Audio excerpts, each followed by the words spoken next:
Sunday was the World Agric Day, so the Nigerian Stockbrokers Agribusiness Group had this conference of get-together to bring the agriculture to the marketplace. It was a very interesting conversation. This is a number of speakers, but the panel of 5 for which I had the opportunity to anchor for this very particular event spoke specifically to how to bring the marketplace and technology into the conversation of Agric value chain. And of course, you've heard why is it difficult for banks to lend money to those of you who want to do the business of Agric business. And these were part of the conversations from my panel yesterday, and you need to take a listen to this very interesting conversation with them. I am sitting on a portfolio of about $180 million worth of loans of our own money. Out of that is just $2.5 million that's intervention funds.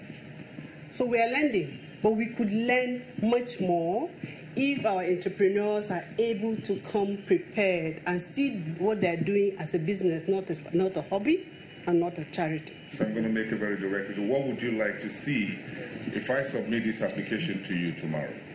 Oh, no, I'm going to make it today, just in case money finishes first. Exactly. You're submitting it in such a big hurry, you haven't ticked and dotted the T's and the I's. So your business plan for what you need X has to be really clear. Your technical competence for that line of business, Agric really is the broadest segment. Is the broadest. Look at it, it touches everywhere, it's broad. From livestock to crop, under livestock you have a slew. So you need to have special information that relates to that value chain or that part of the value chain for which your business is situated in, and what you need to use that money for, how you want to apply it. And we talk about the cash conversion cycle. It needs to be clear. We put money here, we see it out there. So where there are gaps, we need to have a long and lengthy conversation with them that becomes back and forth, because sometimes they just say to you, give us this money, we know how to use it. You're asking too many questions. And I, as a bank, we're just financial intermediaries, holding money for you, giving him to make a difference. So it has to also make business sense to me as a financier to put this money into this business. And I ask them, are you in this business as a hobby or as a business to make money? They say, I want to make money. Same with me. So we need to meet halfway. So when you bring that to application for me tomorrow, these are the kind of questions I'm going to be asking you. And you better be ready to convince me. I'll bring it next week. I think I better come next week. I have to look at this document all over again. Yeah, because she's got a toothpick to go through it. Let's say policy regarding agriculture moving from physical into tradable commodities. And it has been mentioned earlier that for more than 4 or 5 years now, we are trying to get the commodity exchange up and running. So government needs to be very firm and clear the roadblocks. If there are people who have refused to sign documents, they just need to be made to sign those documents quickly. If the bills that need to be passed, they just do those things. So and the policies range from everything from the institutional arrangements like the exchanges, the financing arrangements. Like Louis said, Nigeria has the highest number of intervention funds in the world. Creating simplicity in all those arrangements are things governments can do. And then also getting out of the way of the private sector, because the barriers to doing business in Nigeria, even caused by government itself, is something else by itself. So basically, what I would ask the government to do is that we need to do, and I think the lawyers are doing that, a proper analysis of our laws and remove obsolete laws, obsolete policies, obsolete guidelines from our books. And then where we need to modernize, we modernize so that we can compete. I mean, those are the two things I think government should do. Create the right policy framework across everything from institutional arrangements, how we arrange ourselves in the industry, to issues of simplifying the laws. And then secondly, just getting out of the way so that private sector can thrive. I mean, those are the two things I would say.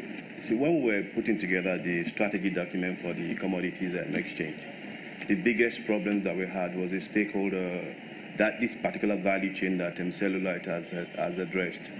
When I heard him speak, I heard the sigh of relief, because it's taken about almost 60% of the challenges in putting that strategy documents together away from me. And then what that does for us, by way of structure that you have mentioned, is the fact that what we're trying to do for our members, because LCF was born to diversify our members' income stream, is to create a platform that can generate products that can link what Cellulite is doing with people that want to put in money into it. We looked at the Federal Republic of Nigeria and we discovered that there's a lot of sports trading going on every day, everywhere. And if you look at the figures are large. We looked at the document from CBN, and CBN said that as of 2015, Olam did $559 million. We were not surprised about Olam, but we saw a leather company in Kwara State that did $329 million of exports in that. So what we need to do is, we're looking at what China did. What China had to do in their own particular part of the world was to put structures into these various Agric chain. And what he did was he turned China into an economic center. And what we're trying to do here is that you have said that you are building up a chain. We want to create a platform that's going to mediate between you and the dealing member firms. And the dealing member firms are the people that are going to generate the products that are bankable. And when those products are bankable, it becomes easier for lawyers to take the document and look at them and say, okay, this is bankable. The outline business case is good. We want to put money into this. Because initially, you have to work more on the sports part of the commodities market before you start doing derivatives or all these other parts of it. If the sports market is vibrant, then the others would come in very well. What we are going to be doing at the sports level is that the outline business cases that our members are going to be putting together, to be able to access whatever he is putting together by going to the bank, we would midwife that. And we have made it very clear at all presentations that we're doing that we are not here to create a whole market, because that is not our strategy.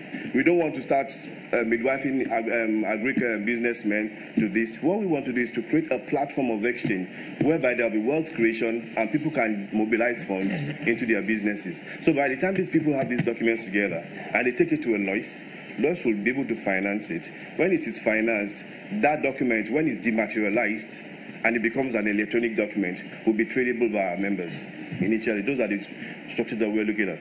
And for us to be able to drive this process, the first set of things that we did was the issue of trade and settlement, which is very, very important to be able to mediate the counterparty risk. We signed an MOU with the Central Securities Clearing System. And fortunately for us, the Central Securities Clearing System already has an existing model for commodities trading, which is linked to the existing platform that our members are using, the Nigerian Stock Exchange.